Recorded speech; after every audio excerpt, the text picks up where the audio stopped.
Alia Charbel Gauss. Estudió arquitectura en la UNAM y trabajó en grandes despachos de arquitectos como el de Pedro Ramírez Vázquez y Ricardo Legorreta.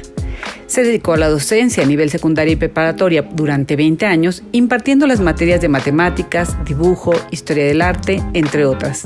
Posteriormente, se desempeñó también como directora de bachillerato durante 3 años. En este periodo, estudió una maestría en educación en el TEC de Monterrey. Más adelante participó como facilitadora de diversos cursos de capacitación con la empresa Charbel y Pezuela por 4 años, impartiendo cursos sobre comunicación, desarrollo humano, asertividad y otros temas relacionados. Posteriormente, le dio un giro a su vida profesional al estudiar la especialidad en adicciones en el Centro de Estudios Superiores Monte Fénix. Trabajó durante casi un año en la clínica de Monte Fénix como terapeuta familiar. Con este mismo fin, continuó y completó sus estudios y profesionalización con una maestría en terapia sistémica ericksoniana en el Centro Ericksoniano de México. Ahora, y desde hace más de 5 años, es docente en el Centro de Estudios Superiores Monte Fénix y también expositora de diversos talleres. Se desempeña como terapeuta en el área de adicciones, tanto en Monte Fénix como en su consultorio particular. Con ustedes, Alia Charbel Gauss.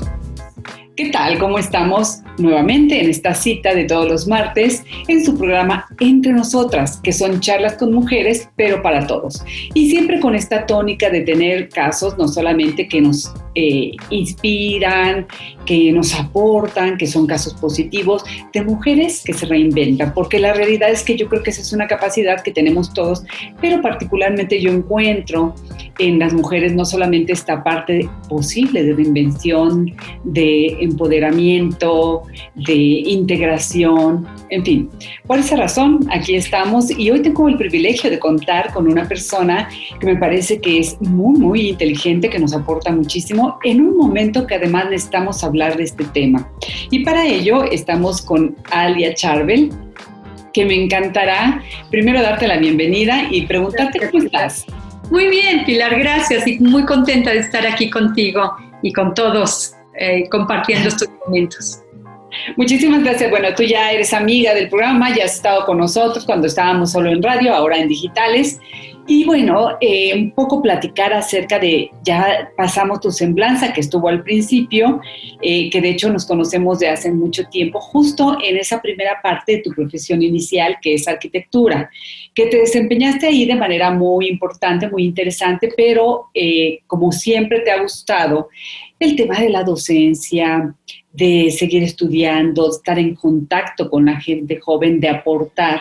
Bueno, decides estudiar educación primero y yo creo que en muchos casos la vida nos va llevando, te quedas 20 años en la docencia. Platícame un poquito de eso para llegar a lo que hoy estás haciendo.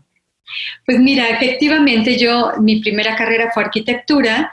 Me gusta mucho, tuve el privilegio de trabajar en despachos muy importantes de arquitectura.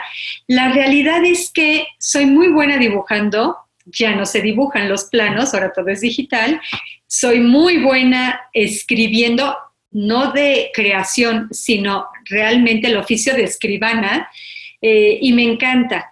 Sin embargo, no soy tan buena en arquitectura. La realidad es que me gusta, pero reconozco que no soy tan buena.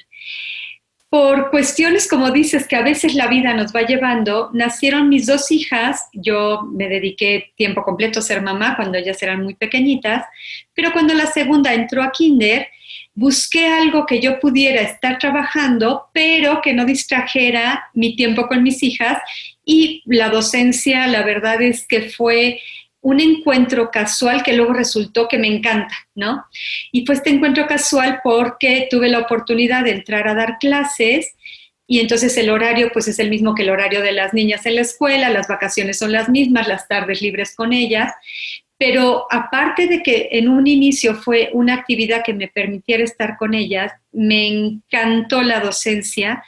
Y me seguí en la docencia y estuve primero dando clases de dibujo en un colegio, luego entré a dar clases de matemáticas y en ese colegio que también ahí colaboramos juntas. Así es. Estuvimos dando un montón de materias diversas, la verdad es que fue muy divertido y estuve muchos años ahí.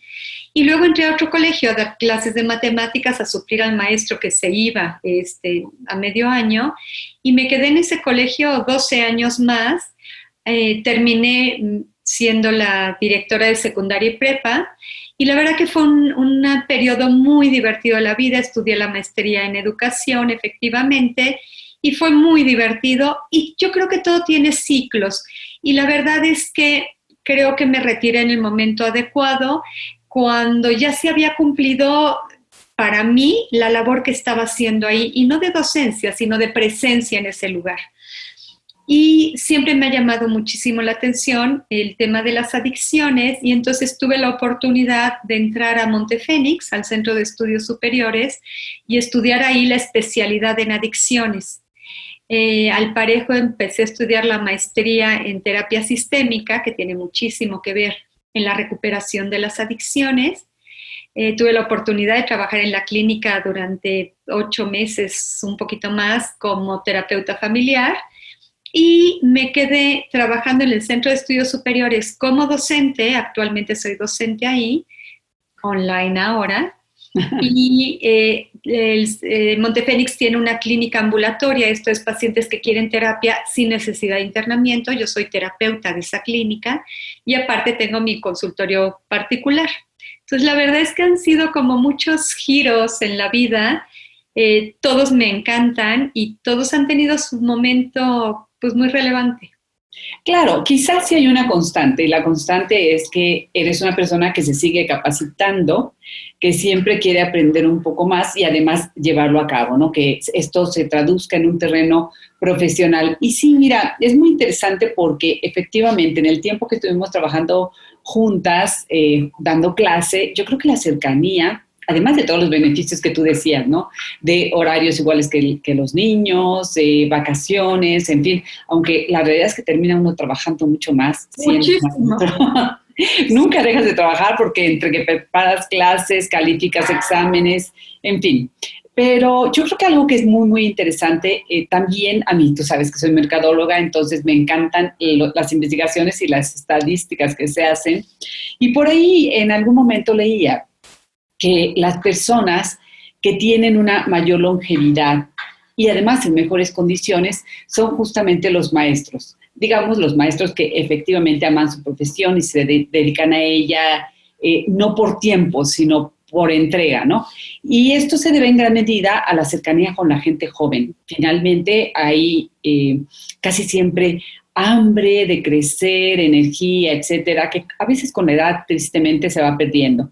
Pero también, y esa es como la parte bonita, personal, que a uno lo enriquece al tener la oportunidad de ser un formador para otros.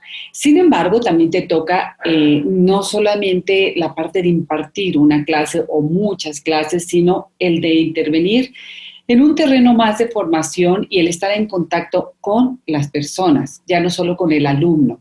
Y yo me acuerdo mucho, y esto siempre será una condición tal vez de, ¿qué diríamos?, sensibilidad, de riesgo, quizá por la edad, en donde, la época también, en donde se toca, o toca a los adolescentes vivir situaciones de incertidumbre, como puede ser, desde luego, claro, está el tema de las adicciones en general, llámese alcohol, drogas, etcétera, pero también a las otras enfermedades que muchas veces están enlazadas, como puede ser la anorexia, la bulimia, y que también está enlazada a un asunto, si bien de algo que se habla ahora, que es el bullying, pero a un entorno en ocasiones familiar. A mí me gustaría que, dada tu experiencia, esa que compartimos, pero que después tú has también profesionalizado, ¿cuál es actualmente el punto crucial? Es decir, yo ahorita estoy hablando de adolescentes, pero creo que el tema de adicciones toca, a veces no respeta ni sexo ni edad, pero de tu boca me encantaría escuchar. Pues mira, efectivamente es un tema que está cada vez más en la realidad de todas las familias, que desgraciadamente es una línea muy delgadita delgadita cuando estamos hablando, por ejemplo, del consumo de alcohol, entre cuándo es un festejo y cuándo es un abuso. Y la realidad es que nuestra cultura promueve muchísimo el consumo de alcohol desde muy pequeñitos, y que el niño tome un dedito de sidra y dale una probadita de la cerveza. Y entonces estamos fomentando un consumo que cuando es menor de edad es totalmente inadecuado e inadmisible, y que se vuelve parte de la compañía diaria en las familias, y desde luego en cualquier festejo, ya sea de celebración o de tristeza, pero el alcohol siempre está presente, y tenemos fiestas infantiles en las que pensamos en la piñata, en el payaso y las bebidas para los adultos, que no debería de ser, pero es una realidad. En este contexto, y hablando ahorita de la pandemia, fue muy notorio lo que pasó cuando las cerveceras anunciaron que iban a detener la producción de cerveza. La gente enloqueció más que con el papel del baño al principio de la pandemia, que fue una locura de todo mundo, pero la realidad es que sí, la gente está muy acostumbrada a tener el alcohol a su lado, y como bien dices, no solamente es el alcohol. Los adolescentes son muy lábiles a la influencia de los demás. Conseguir drogas cada vez es más barato, cada vez es más accesible. Hay una gran oferta de drogas, cada vez están más potenciadas las drogas, aún las que se consideran naturales, como por ejemplo la marihuana, que es todo un tema. Los chicos no creen que la marihuana sea un problema. Incluso hay adultos grandes, adultos muy mayores, que creen que la marihuana no es un problema porque ellos la consumían en los 70s, cuando eran hippies felices. Sin embargo, la marihuana de los 70s no tiene nada que ver con la marihuana del 2020, que está potenciada, que está genéticamente modificada, que hace mucho más daño. Y todos estos trastornos compulsivos y, por ejemplo, trastornos de conductas alimentarias, trastornos de compras, de otras adicciones como la ludopatía, realmente están muy generalizadas. Como bien dices, no es un problema excluyente de los adolescentes. El problema con los adolescentes es que su cerebro está en formación, y entonces en el contacto con las drogas o con el juego o con algunas otras conductas compulsivas, el cerebro va aprendiendo a hacer nuevas sinapsis con la intervención de estas sustancias. Y entonces la adicción se establece mucho más rápido y con mucha más fuerza que en un cerebro adulto. Hay que recordar que la adicción es una enfermedad del cerebro, y el cerebro adolescente se enferma más rápido que un cerebro adulto. Y ni hablar de un cerebro de niño, ¿no? Claro. Sí, es un tema muy importante que además la pandemia ha exacerbado. Eso te iba a decir, porque yo creo que también, las cosas no suceden porque sí, y no es un se me ocurrió.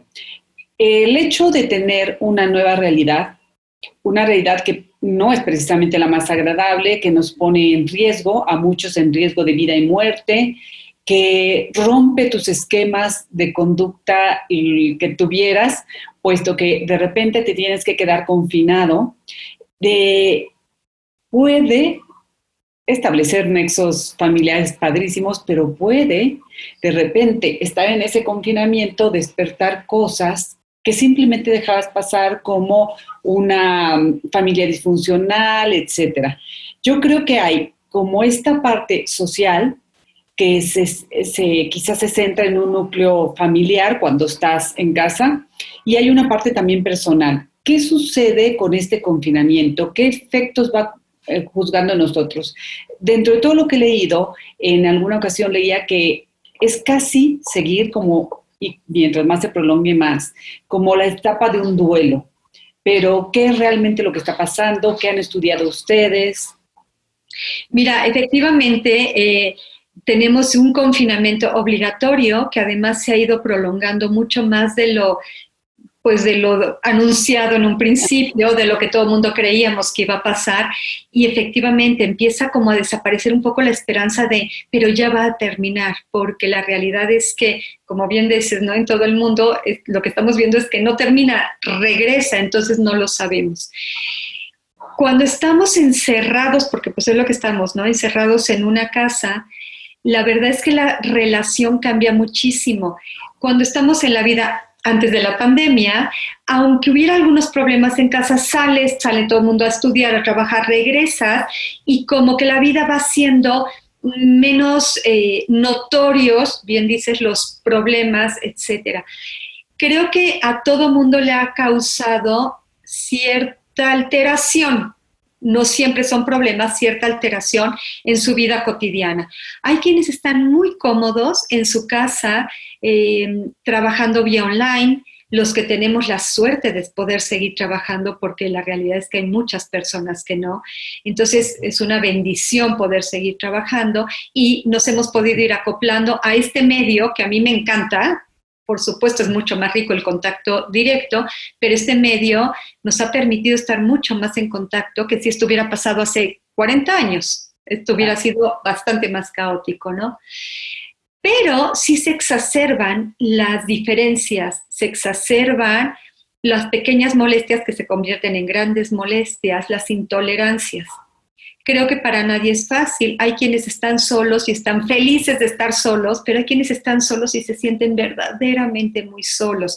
Y es este proceso de pérdida que sí es un duelo. Hemos perdido no la libertad, porque hemos elegido estar aquí adentro, nadie nos tiene obligados. Sin embargo, sí hemos perdido la movilidad por decisión propia, pero la hemos perdido. Hemos perdido el contacto con los demás por decisión, pero lo hemos perdido. Entonces sí estamos viviendo un duelo que se va prolongando y que cada quien lo va viviendo de manera diferente.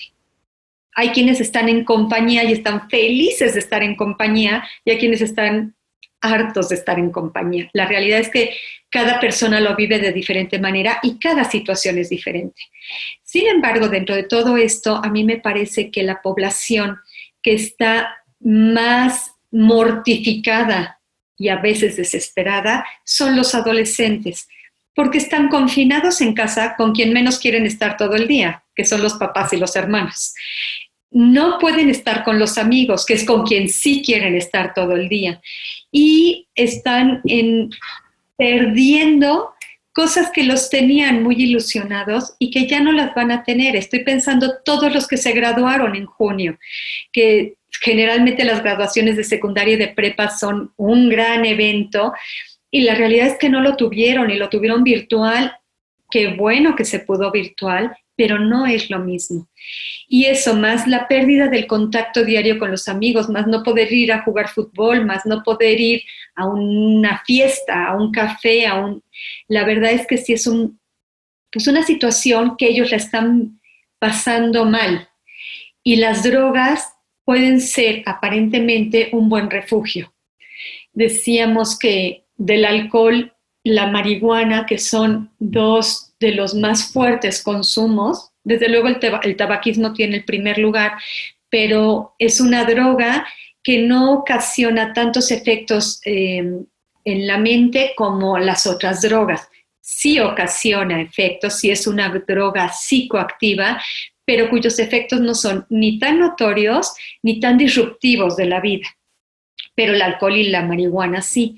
Y se ha incrementado muchísimo el consumo de alcohol y de marihuana, porque además es muy fácilmente obtenible. Ahora la realidad es que los dealers son muy atentos y te traen la mercancía a casa, y hay un menú increíble y lo pagas con tarjeta y no aparece el cargo que no dice compra de droga. Entonces la verdad es que es muy fácil consumir y parece una buena fuga, porque de momento te olvidas de la frustración, te olvidas del problema, de momento. Sin embargo, pues la realidad es que nada más exacerban las disfunciones, exacerban los problemas y las malas relaciones. Claro, el asunto aquí además toca dos aspectos que yo creo que son muy importantes, que es, hemos visto un reflejo en la violencia intrafamiliar y la violencia contra las mujeres, los feminicidios. Ya sabemos que ya existían, ¿cierto? Pero nos hemos dado cuenta que tal vez todo este componente, tanto un tema que no esperábamos, el encierro, el consumo de alcohol, posiblemente drogas, esté afectando. Y hay también, desde luego, una afectación que esa quizás se mantiene más en casa, de la persona que finalmente está consumiendo y está quedando atrapado en una adicción. Y yo creo que ahí es porque las cifras no van a reflejar esta segunda parte, están reflejando la primera, porque cuando hay denuncias, pero en la segunda no, porque además creo que tenemos como todo un estigma de decir, más bien de no decir. Yo he tenido un hijo, una hija con problemas de adicción, o sea, es como el secretito mejor guardado, ¿no? ¿Qué pasa ahí? A veces hasta, yo creo que con ese ánimo de que no se sepa, no se buscan apoyos, en fin. Mira, es una realidad y no solamente ahorita en el confinamiento, sino siempre ha sido ese tema con las adicciones. Es un tema muy estigmatizado y se culpa mucho al adicto como si fuera responsable más bien, como si fuera culpable de su adicción, porque todos somos responsables de lo que hacemos, pero no somos culpables, ¿no? Entonces, hay muchos mecanismos de defensa que entran alrededor de las adicciones, desde luego la negación, porque es duro enterarse de que alguien de tu familia, alguien cercano, tenga un problema. Y entonces entra el inconsciente del mecanismo de defensa y hay una gran negación, ¿no? Y no es cierto, no hay problema. Lo que pasa es que hoy estaba muy estresado, hoy estaba muy cansado, hoy estaba muy enojado. Siempre hay una buena excusa, una racionalización del consumo, ¿no? Se dice estadísticamente de que la familia se da cuenta de que verdaderamente hay un problema de consumo en casa, a que se pide ayuda para resolver ese problema, en promedio pasan 7 años. Órale, muchísimo. Imagínate lo que crece el problema, lo que crece la enfermedad, lo que crece todas las consecuencias adversas del consumo, si pasan 7 años hasta que se pide ayuda. Es muchísimo tiempo. Y entonces, en una situación como esta de la pandemia, en que estamos encerrados, hay como 2 vertientes. Una es que se note mucho más la disfunción del que consume y entonces se pudiera pedir ayuda más rápido, pero por otro lado no hay tantas consecuencias nocivas en el sentido de no sale y choca el coche, no pierde el trabajo, no causa disturbios en la vía pública. Entonces, igual no es tan fácil que haya consecuencias adversas que me motivaran a mí como familia a pedir ayuda. Entonces, sí es un tema difícil, socialmente no está reconocida la adicción como una enfermedad en todos lados. Y aunque las personas sepan que es una enfermedad, acaban diciendo, es que es un vicioso. Y no es un vicio, es una enfermedad. Vicio es tener una muletilla para hablar, eso es un vicio de adicción. Pero la adicción es una enfermedad y como tal deberíamos de poder, como sociedad, entenderla. Entendiendo que además somos responsables. Yo no tengo la culpa si me vuelvo diabética. Sí soy responsable si tenía una predisposición genética y me dediqué a comer dulce. Pues me volví diabética. Pero entonces ahora soy responsable de estar en recuperación y de tener una vida adecuada y una vida lo más sana posible. Y se puede con la diabetes y se puede con muchas enfermedades que son incurables. Pasa lo mismo con la adicción, es una enfermedad del cerebro incurable, pero yo puedo vivir en recuperación y es mi responsabilidad, ahí sí, vivir en recuperación. Pero es difícil reconocerlo, es difícil aceptarlo, es difícil pedir ayuda. Sí, totalmente de acuerdo. Ahora, has hablado mucho en relación a los adolescentes, pero ¿qué pasa con los adultos? Lo mismo. ¿Y qué pasa? O sea, de alguna manera, supongo, estudios, estadísticas, ¿cuál sería la edad de inicio en términos generales en México respecto a adicciones? Fíjate, en la última encuesta nacional de adicciones, el primer contacto que tienen los chicos con el alcohol es a los 11 años. Órale, no, está terrible. Contacto es bajísima. Por algo en todo el mundo, la mayoría de edad es a los 21 años. En algunos países como nosotros es a los 18. Y eso es por puritita cuestión mercadológica. La realidad es que tiene un porqué ser la edad los 21 años, porque es cuando el cerebro acaba de madurar. Entonces, lo último que madura en el cuerpo es el cerebro. Y lo último que madura del cerebro es el lóbulo frontal, donde está la toma de decisiones, el control de impulsos, el prever consecuencias. Y esa es la parte inmadura. Por eso los adolescentes son tan arriesgados, hacen tantas cosas que van en contra de ellos mismos, porque su lóbulo frontal está inmaduro. Y en el lóbulo frontal es donde actúan la mayoría de las sustancias, incluyendo el alcohol. Entonces, imagínate, un cerebro inmaduro, le echas alcohol que lo vuelve todavía más inmaduro, incapaz de reaccionar adecuadamente, el daño es altísimo. Por eso, en todos lados es ilegal venderle sustancias como alcohol y tabaco a menores de edad.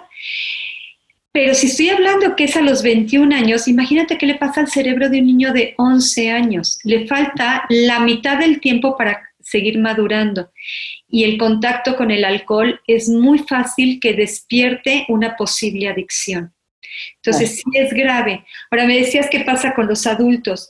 Con los adultos, la realidad es que, si bien ese es el primer contacto que se tiene estadísticamente con las sustancias, nunca hay una edad en que digas, yo ya la libré, yo ya haga lo que haga, no me vuelvo adicto.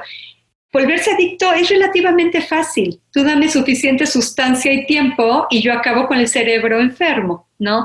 Entonces tenemos a los señores que toda la vida han sido muy sanos y se jubilan y no encuentran un sentido de vida y se vuelven alcohólicos.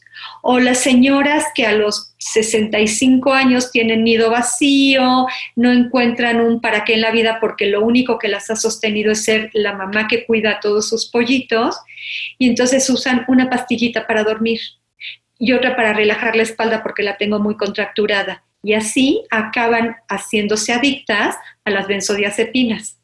Entonces, la realidad es que no importa la edad, yo me puedo volver adicta, pero con mucha más facilidad cuanto más joven es el cerebro que está en contacto con la sustancia.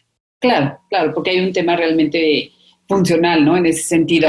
Y ahora estamos hablando de un asunto, obviamente, de adicción, pero en el camino de regreso, que afortunadamente lo hay, como tú bien decías, de regreso no de cura, si quiero repetir tus palabras, pero sí de poder estar en recuperación.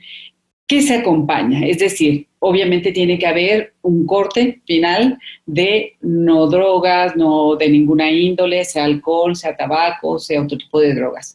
Pero esto se acompaña, me imagino, y es parte de lo que tú haces, de una terapia. Exactamente.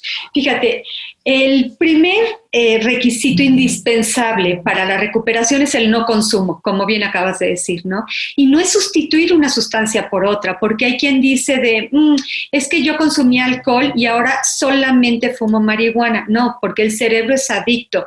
Y aunque el cerebro tiene su sustancia de preferencia, si yo soy adicta al alcohol, a veces no me gustan las otras sustancias, pero si me quitas el alcohol, muy fácilmente me podría enganchar con otra sustancia sustituta. Entonces es cero consumo. Eso es básico.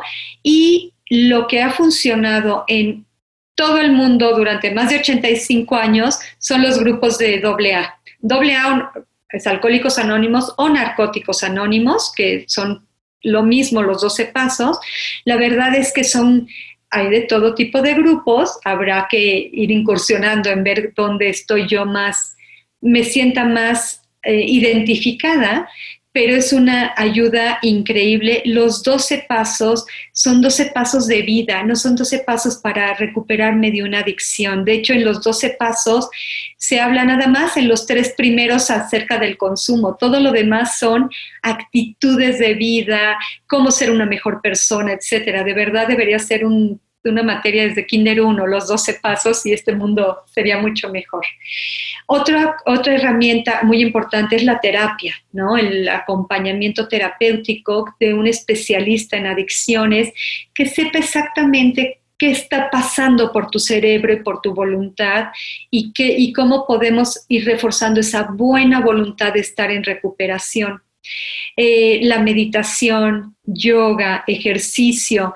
Algo que repetimos mucho en la clínica cuando los pacientes que están internos van a salir es no ir a lugares de consumo. Esto es, si yo iba a consumir siempre a las islas de la UNAM y me drogaba con marihuana, pues no ir a las islas de la UNAM, no ir a los restaurantes donde consumía alcohol, etcétera. No ir con amigos de consumo. Los amigos de consumo no es que sean mala influencia, pues todos somos malas influencias unos de otros cuando nos estamos portando inadecuadamente, pero sí, si hay amigos que con ellos son los con los que consumía, pues preferentemente no verlos por lo menos un año y no ponerme yo en situaciones de consumo. Esto es, si cuando estoy triste pongo música de mariachi, cuando oigo mariachis quiero tomar tequila y acabo ahogada, pues aunque esté triste, no pongo música de mariachi porque ya sea lo que me lleva. O sea, no ponerme en situaciones de consumo, ¿no? Claro que con el confinamiento es difícil. Los chicos, por ejemplo, que fuman marihuana y la fuman en su cama, cuando ya se apagaron las luces, cuando están muy tranquilos, están en un lugar de consumo, están con la persona de consumo que es el mismo y están en una situación de consumo. Entonces se va complicando con este enclaustramiento. Pero ahí sí es bien importante el acompañamiento terapéutico y los grupos, y afortunadamente tanto terapeutas como grupos de AA estamos sesionando online. Entonces, aunque estemos aislados, podemos tener ese acompañamiento, ¿no? Esa yo creo que es una alternativa muy interesante. Cuando tú hablabas acerca de las personas mayores y de todo lo que puede estar pasando, a diferencia tal vez de un adolescente, y me refiero a un tema de vida, pues en el fondo estamos hablando de esta falta de motivación, de este no sentido de la vida, y eso se traduce finalmente en un tema de terapia, de acompañamiento, de mucho de lo que tú haces. Y algo que ahora iba a decir, pues esta parte interesante, que además es la nueva realidad y yo creo que no se va a ir, aunque el apapacho y el cara a cara siempre sea mejor, estas tecnologías nos están ayudando mucho. Entonces, en ese sentido, creo que es una buena oportunidad para quien no lo ha contemplado, incluso tener ayuda a través de estos medios, de estas tecnologías. Por supuesto, y la verdad es que ha funcionado muy bien. Anteriormente había pues mucho tema con la posibilidad de tener terapia por FaceTime o terapia telefónica, por ejemplo, ¿no? Y como que los más ortodoxos en las terapias desestimaban estos medios. Ahora no ha quedado de otra. Y la realidad es que, como bien dices, siempre el cara a cara, aunque no haya contacto con el terapeuta, estar en esta cercanía, sí es una situación diferente. Tengo pacientes que me dicen, es que ya me urge verte, pero en persona, porque claro, no es lo mismo, ¿no? Y no es lo mismo, sobre todo para las personas más grandes. Los más jóvenes no tienen tanto conflicto con esto porque realmente es parte de su mundo y ya era parte de su mundo las videollamadas, los mensajitos, etcétera.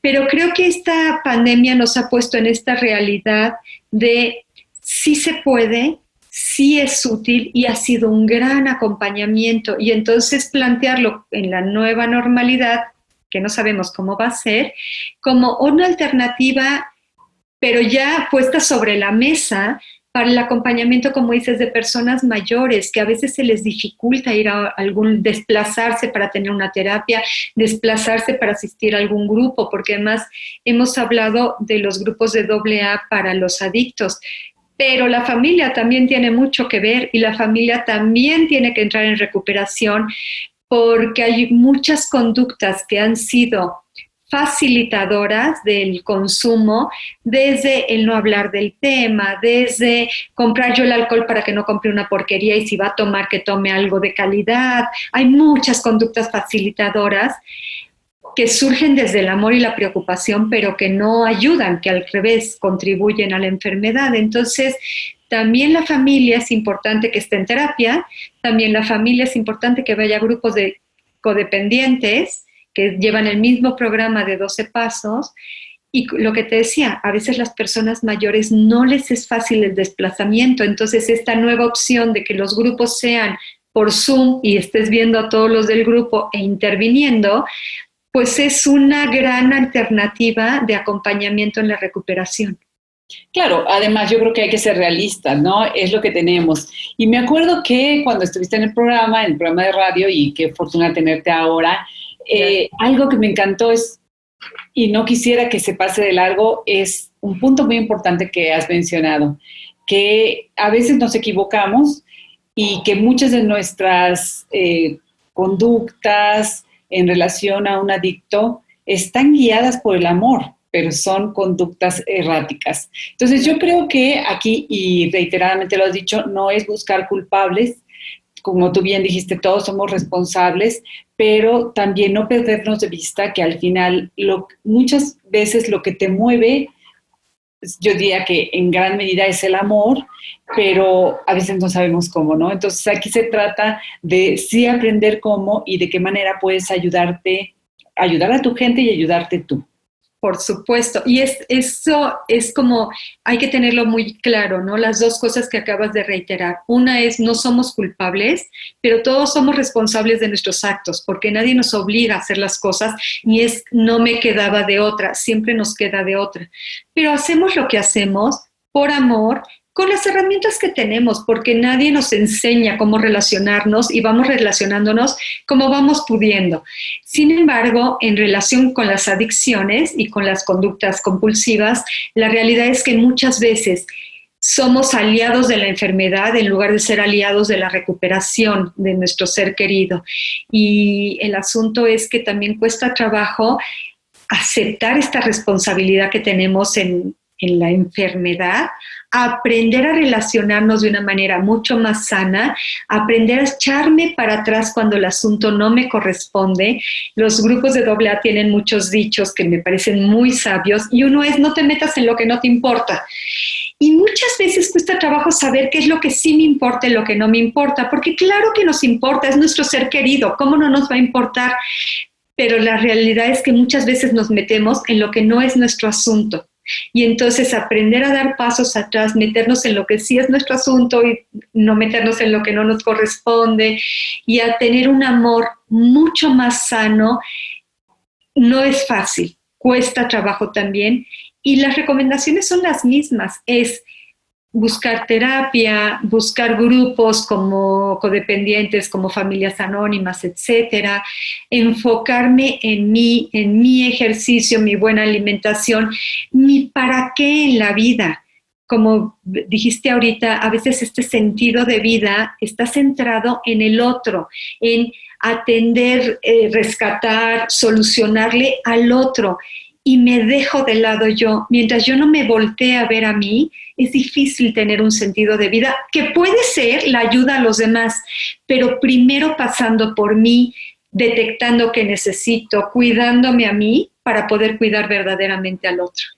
Sí, yo creo que eso es verdad, porque también a veces nos escudamos bajo ese tema, pero es que hay ganancias secundarias que se obtienen cuando eres la víctima, en fin, ¿no? Entonces yo creo que sí es como estar siempre muy consciente, con las antenas paradas. Yo también creo en un autoconocimiento, en un deseo siempre de ser crítico y mejor, para entonces sí, con todas las armas, poder ayudar a los otros. Es que claro, fíjate, es como cuando te subes a un avión que la azafata te dice dónde están las salidas de emergencia, etcétera, y dice, si cae la mascarilla, primero te la pones tú, porque no hay forma de que puedas ayudar a un niño chiquito, a una persona mayor, a nadie, si tú te ahogas. Y en las relaciones pasa lo mismo. Primero tengo que ver por mí, de no ahogarme en el problema que está pasando, como que rescatarme a mí para poder ayudar a los otros como me corresponde. No me corresponde rescatar a los demás, cada quien se rescata a sí mismo, pero sí me corresponde tener un amor firme y un amor claro y no un amor enfermo, pero pasando primero por mí. Totalmente de acuerdo. Bueno, van a aparecer desde luego en pantalla tus redes sociales y los datos a donde te pueden contactar, porque yo sé que estos temas que me apasionan, que son reales, que requieren de mucho más tiempo y seguramente habrá muchas dudas por ahí, pero qué mejor que seas tú quien pueda responderlas. Así que, pues antes de cerrar, siempre he dicho que todos tenemos una frase que nosotros hemos hecho o bien que de alguien nos ha inspirado. Y yo te preguntaría, antes de cerrar y agradecerte desde luego tu presencia en esta entrevista, ¿cuál sería tu frase? ¿Cuál sería ese mensaje que tú podrías darte o darle a los demás? Fíjate que hay una que me encanta, que no es mía, es de un amigo muy querido, pero que la aplico en todas las circunstancias, y es: la vida es demasiado corta para permitirme no pasarla bien.